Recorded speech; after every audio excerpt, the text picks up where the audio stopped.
In this lecture video, we'll be looking at John Stuart Mill's liberty principle, his principle that limits when government can interfere with an individual's life and when then government is justified in using coercion. So we'll be looking at his essay on liberty. John Stuart Mill was a utilitarian.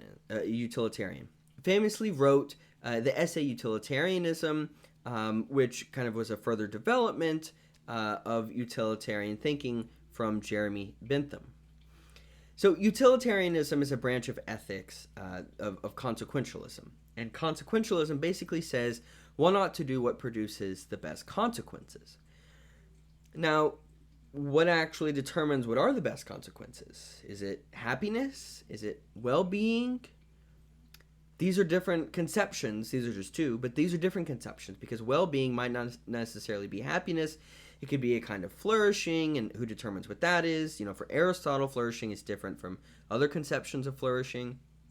So utilitarianism basically says, yes, one ought to do what produces the best consequences, and the best consequences are those which produce happiness. So basically, the principle of utility says, actions are right in proportion as they tend to promote happiness, wrong as they tend to produce the reverse of happiness. By happiness is intended pleasure and the absence of pain. By unhappiness, pain and the privation of pleasure.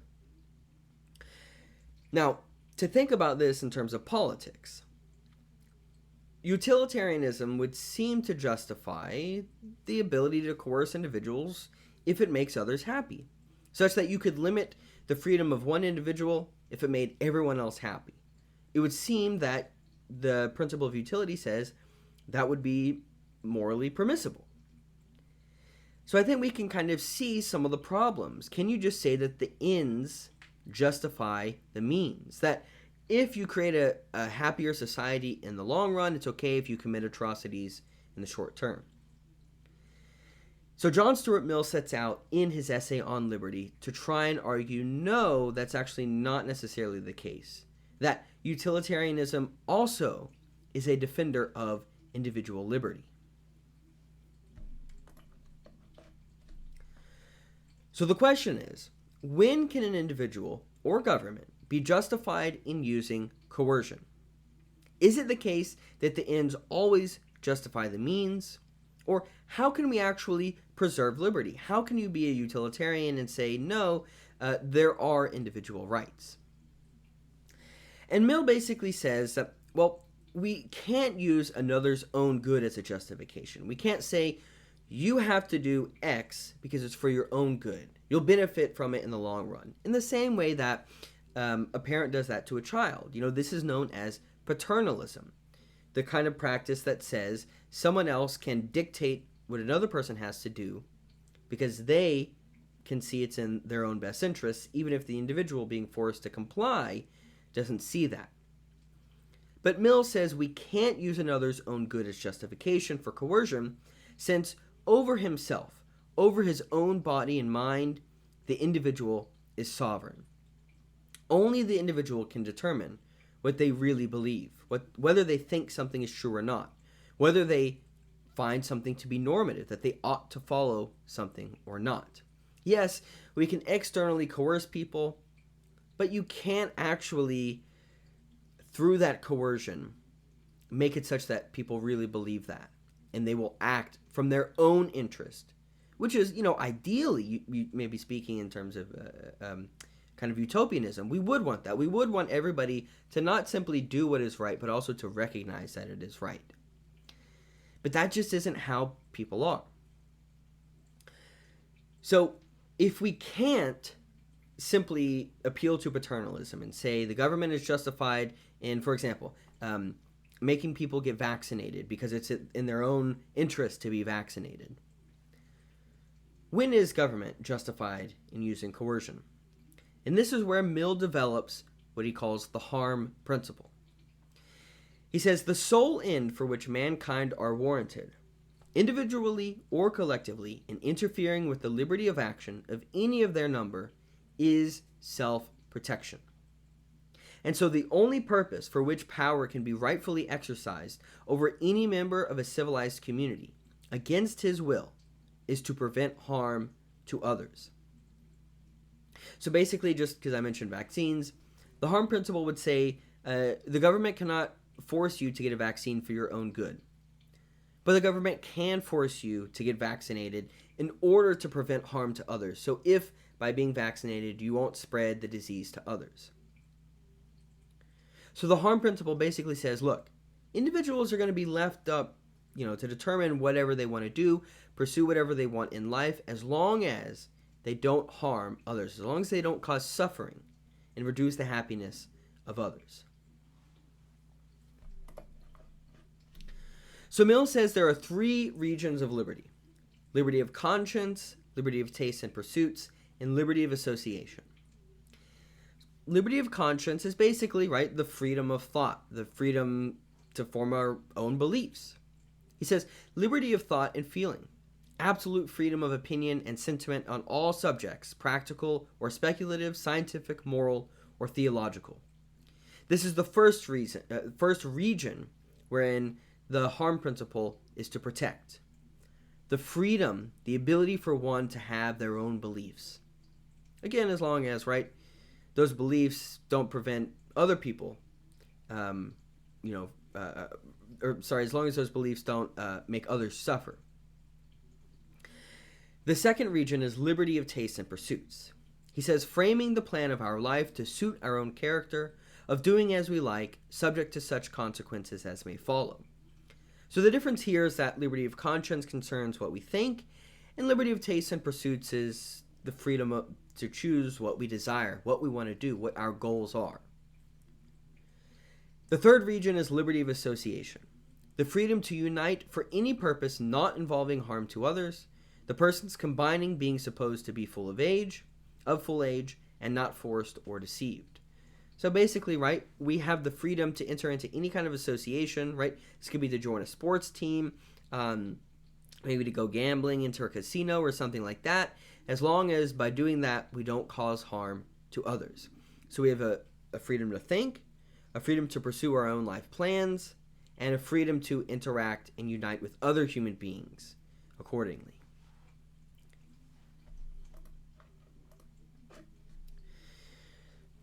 What if a single individual disagrees with the will of government?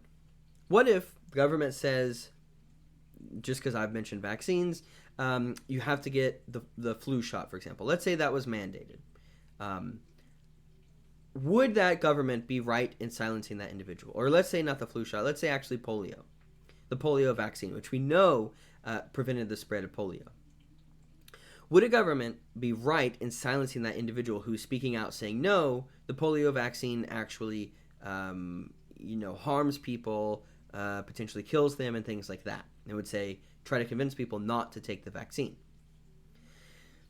You would think, well, perhaps then, maybe the government would be justified because they're going to prevent the law from being executed. But here Mill says something interesting. If all mankind, minus one, were of one opinion, and only one person were of the contrary opinion, mankind would be no more justified in silencing that one person than he, if he had the power, would be justified in silencing mankind. Why is that? Why, just because if another individual simply disagrees with the will of government, would government not be justified in silencing them? Goes back to the liberty of conscience. Even if everybody believed one thing, except, minus one, they would have no right to prevent someone else from thinking what they think. Because, as he says, the human being over their own mind is sovereign. And this isn't just a normative claim. It is also a descriptive claim. Only the individual can truly come to believe what they believe. Now, what if their opinion is false? He says, so what if, putting aside the polio example, right? What if somebody thinks something else and it's just simply not true? Could we say, as an appeal to truth, the government has a right to silence that individual? Mill says that if any opinion be compelled to silence, that opinion may, for aught we can certainly know, be true. To deny this is to assume our own infallibility. So here, Mill is appealing to the idea that, well, how sure can we be that the opinion we want to silence is false? Right? So there's a kind of humility in the fact that even though we're sovereign over our own minds, we are fallible creatures. How sure can we be, maybe in the long run, that science or some other discipline might overturn what was once thought to be true or false? I mean, this is actually the case where you had the lab leak hypothesis. Now, not the case that the Chinese government intentionally, released COVID, but the idea that it came from a lab unintentionally. This was originally actually censored by Facebook and other social media companies and so on at the behest of the United States government. This was deemed to be false, a lie. Later on, it turned out through investigation, actually, it's more plausible that it did come from a lab, not intentionally, but by accident, than that it just came from nature in a wet market or something like that. So you would be, by silencing that opinion, you would be preventing people from knowing the truth later on, and potentially then by acting to prevent such kinds of leaks in the future, because they wouldn't know that was actually the cause, most likely, of COVID. So he says, though the silenced opinion be an error, it may, and very commonly does, contain a portion of truth. And since the general or prevailing opinion on any object is rarely or never the whole truth, it is only by the collision of adverse opinions that the remainder of the truth has any chance of being supplied. So it's not simply that someone's opinion might turn out to be true in the future. That's, one reason why you should not silence their opinion, simply because they disagree. But also, it is through dialogue and conversation with those that we disagree that we all, through this kind of basically dialectic, come to a closer approximation of the truth. So we ought to converse with people that we disagree with for the sake of the truth, it turns out. Perhaps paradoxically. So 2 more considerations of freedom of thought. So first, regulating speech makes people internalize things that, even if true, are held in the manner of a prejudice and without understanding of its rational grounds. So even if you regulate what people ought to think and believe, you wouldn't necessarily ensure that they understand it for the right reasons. Secondly, the truth will become then a mere dogma, preventing the growth of any real and heartfelt conviction from reason or personal experience. The truth is something that ought to be logically proved, but if truth is something to be regulated, it basically becomes dogma or ideology. It loses the necessary component of justification that is innate to truth, or at least is supposed to be innate to truth. So we've looked at the first region of liberty of conscience. So now about, liberty of desires.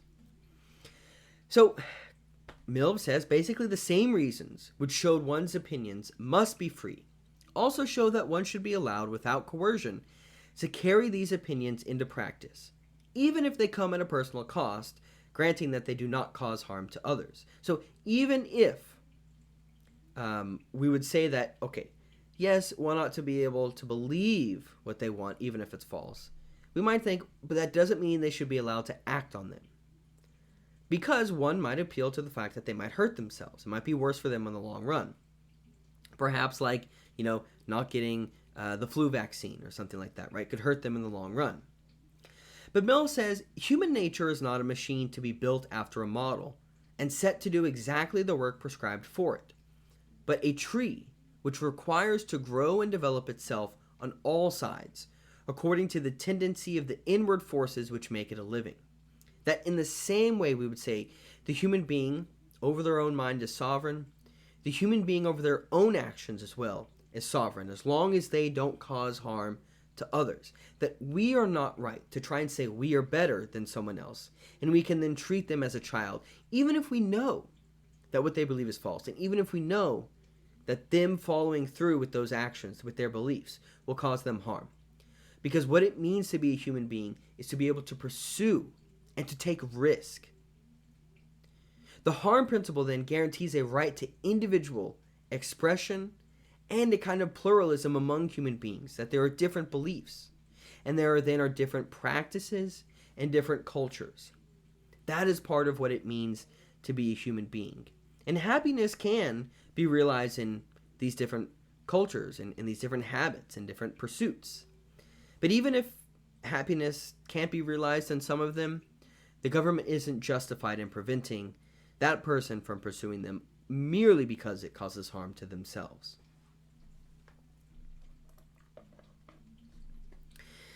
Finally, of the region of liberty of the right to associate with other individuals.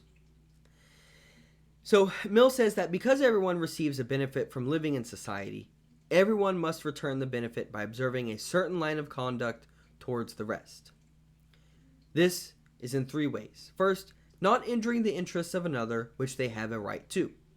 Second, each person bearing their share of the labors and sacrifices incurred for defending society or its members from injury. And third, as soon as any part of a person's conduct affects prejudicially the interests of others, society then does have a jurisdiction over it.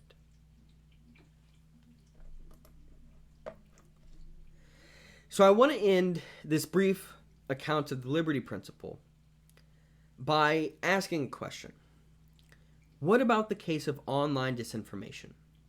So the liberty principle says one can't be silenced simply because their opinion is false. But what if we say, look at the kind of information that is spread online? Should social media companies, at the behest of government, try to prevent what can be shared online? Now we saw, I mentioned the example of the censoring of the lab leak hypothesis that turned out to be most likely true, at least a certain version of it, which is that it was leaked by accident.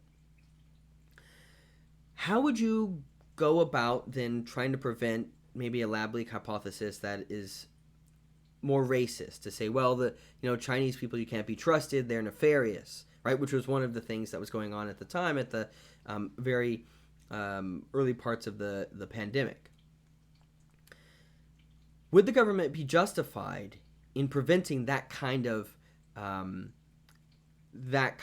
online opinion being shared? Or maybe other kinds of opinion about simply just any kind of online disinformation?